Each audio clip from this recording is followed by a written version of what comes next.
لە نزیک قەزای دەربەندیخان ژمارەیەک کرێکار لە نێو کارگەیەکدا سەرقاڵی کارێکی سەخت و قورسن و لەو ڕێگەیەوە بژێوی ژیانی خۆیان دابین دەکەن کە ئاوێژکارکردنە لە کارگەیەکی بڕین و هاڕینی بەرددا.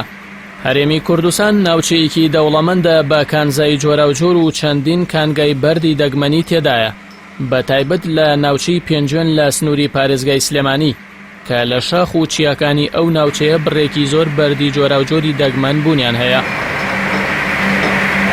لە سەرەتای ژیانەوە مرۆڤ بۆ ڕایکردنی کاروباری ژیانی لە زۆر بواردا بەردی بەکارهێناوە، لای کوردیش بەردگرنگی خۆی هەبوو لە زۆربەی زاراوە کوردیەکاندا ئەم وشەیە بوونی هەیە.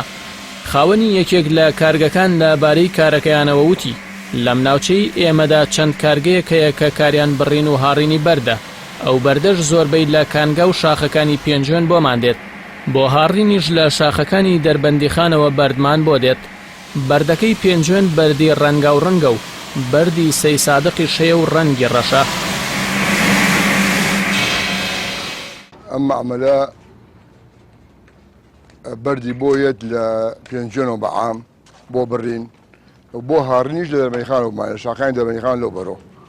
ئەو هاڕینەی دەربەندیخان بەس بۆ تەنها بۆ غبرەیە و ئیشی ئێمەش هەمووی بە مەربوطە بەغاوە بە جنوبەوە هەموو بۆ بەغان دێت.